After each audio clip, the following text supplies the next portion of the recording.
Meron tayong kakainan dito sa San Juan mga katropa. Moist Kitchen.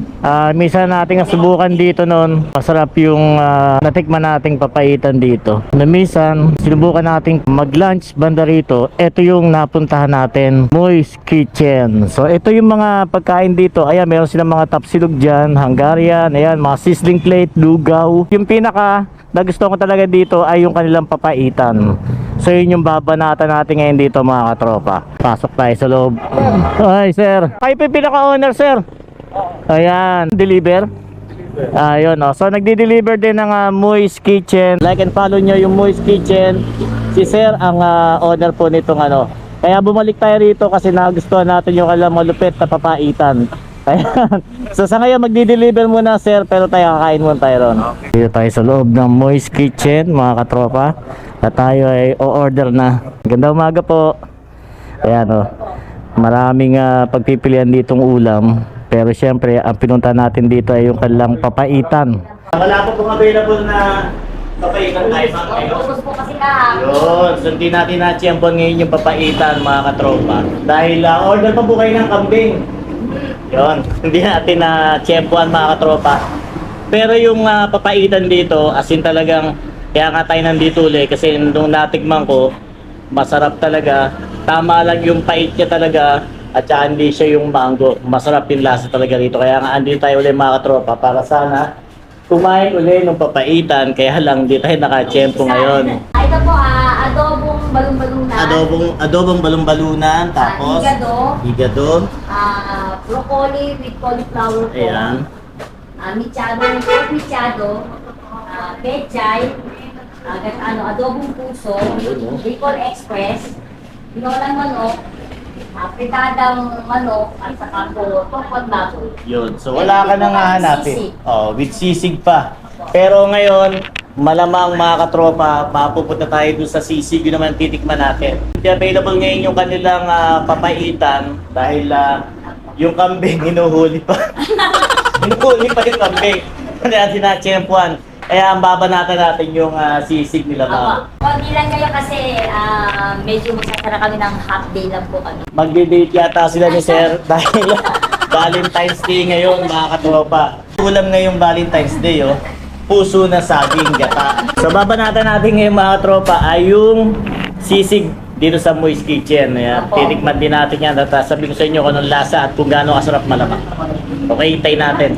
Prepare na yung ating in-order na sisig mga katropa. Ayan. Ayun na may itsura niya. Mukhang makaka-discover na naman tayo ng masarap na pagkain dito sa Moist Kitchen. Oh. Ayan. Magkano po per order nito? Ano po, 100 po. Oh, 100 lang yan, no? Pero madami, oh. Alam niyo naman yung sukat nung sizzling plate na ganyan, malaki yan, di ba? So, ibig sabihin, talagang sa isang tao, sobra yan. Marami ang tutuusin. So, pwede yung pang-ulam at syempre, at the same time, mga katropa, pwede rin yung pang-pulutan. Yan. Right. Tapos sa inyong rice. Ayun. Tayo lalagyan ng kanin yan. Ayun. O, di ba? Ha! Murang-mura yan, 100 lang. Siyempre yung garlic, lalagyan sa ibabaw. Ayan. Ayun, no? Yun. Ano yung nasa ibabaw, sir? Mayonnaise po. Yun, mayonnaise. So, kumpleto yung garnish niyan. Okay. At sili at siyempre yung kalamansi. Alright. Okay, so I know. So, yun, no? So ito na yung in-order natin sisig dito sa Moist Kitchen. Mga tropa, nagkakalaga lang yan ng 100. At meron pang juice. Kasama tayo ng juice. Ayan.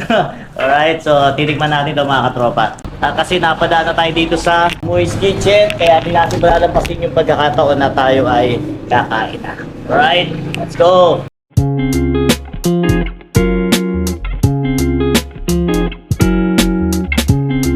Ito na natitikman natin dito sa Moist Kitchen, yung kanilang pork sisig to mga katropa. Sinisigurado ko sa inyo masarap yung papaitan dito. Kaya nga ako bumalik.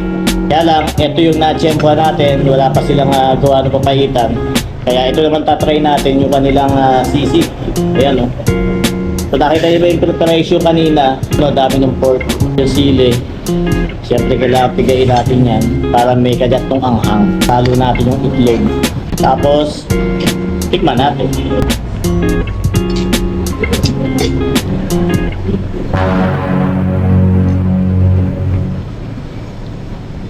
Masarap. Masarap. Sakto-sakto lang yung ano niya, yung lasa niya. Yung unang subo pa lang, kahit sabihin mo din pa na nangunguya o nalulunok, yung pinakalasa niya hindi siya maalat.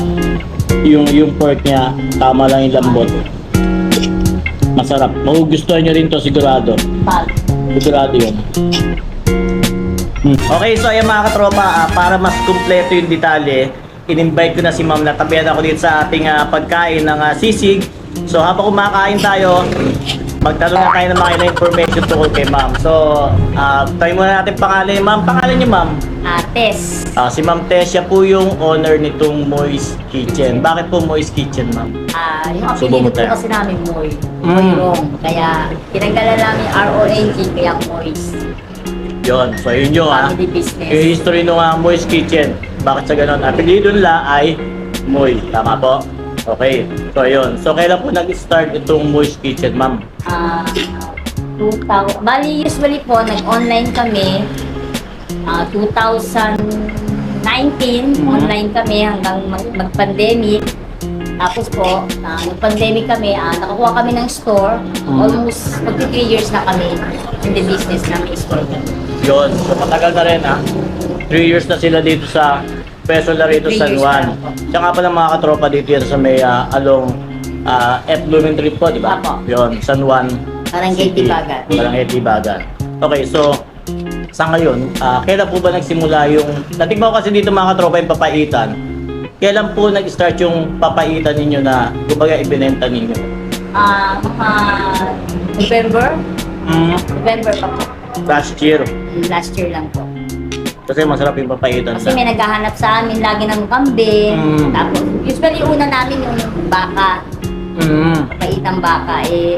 Naano ng asawa ko para walang nagtitinda dito ng kambing. Kaya, yun ang pinasok niya makapagtinda Oo. ng papaitang kambing. Sa ngayon, kumusta naman po bentahan ng inyong papaitan? Ayos naman po. Nasa sold out naman kami. So, dito at saka online, malakas po talaga. Hindi man nakapagtaka dahil natigbaw nga dito, masarap talaga yung papaitan na rito. Tama-tama yung lasa, yung pait, hindi siya maanggo. Pakarami ka ng kanin talaga kasi lalo na ako, mahilig ako sa sabaw talaga. Kaya na-enjoy ko siyang kainin, kaya kababalik ako dito. Yun nga lang, hindi natin na-tsempuan sa ngayon. Opo, naubos kasi kahapon din na kami nakapag-ano ngayon. Yun, kaya ngayon, natitikman naman natin ngayon para malaman din natin yung kanilang pork sisig. Pero ganun pa rin, masarap pa rin. At plus yung mga ulam na pinakita ko sa inyo kanina, marami ding klase ng ulam dito, marami kayong pagpipilian. Kaya bukod sa papaitan and pork sisig, maraming line-up. Siguro mga nasa 10 o 12 klase ng ulam yata yun. Ano po yan sa amin lutong Pinoy. Lutong Pinoy, lutong bahay, lutong Pinoy. Bahay. Yung mga normal na lutuan talaga, lasa, yun ang. Plus, meron din sila doon mga lugaw. Apo. Ayan, may mga plain lugaw dyan, with laman, ganyan, egg. Tapos, meron silang mga palamig. At yung mga sandwich po, no? Opo, meron Yun. kaming burger. Usually, meron kaming merienda, meron kaming palabok, meron kaming sopas, kung ano yung pwede na Yun. nakikita namin usually. So dito, simula umaga, tanghali, kahit hanggang hapon, marami kayong mabibili pagkain dito. Plus, kung ano oras po kayo nagsasara? Usually po, pagka wala kaming tinda mga pork sisig, mga 8:30, minsan 8:30 ng gabi hanggang 12. So pinaka late na yung 12 PM ng gabi sila nagsasarado. Okay, so yan, natikman natin yung kanilang pork sisig mga katropa. Sinabay ko na para makapagtanong tayo ng konti kay ma'am. So sa ngayon, papa-invite ko kayo kay ma'am para pumasyal dito sa Moist Kitchen. So si ma'am na ang bahala. Invite niyo po sila ma'am. Hello po mga katropa, andito po tayo sa Moist Kitchen. Kung nais yung pong matikman ng mga luto namin na lutong bahay, lutong Pinoy, nandito lang po yan sa Moist Kitchen. Kaya tara na, punta po kayo sa 171 F. Blooming Street, Barangay Tibagan, San Juan City. Okay po. Salamat po. Yes. Punta na kayo mga katropa. Larga na rito. Yeah, sa Moist Yung mga Kitchen. malalapit lang dyan, sugod na kayo rito ha. Okay? Siya nga pala, Valentine's Day. Happy Valentine's sa inyo, mama. At sa Happy inyo. Kaya nga Valentine's sila Day po sa inyo nakapula. lahat. Diba? Ma'am, maraming salamat po ha. Thank you po, thank you. Thank you. Alright. Maraming salamat din po sa inyo. Punta po kayo Moist Kitchen lang po. Asahan ko kayo.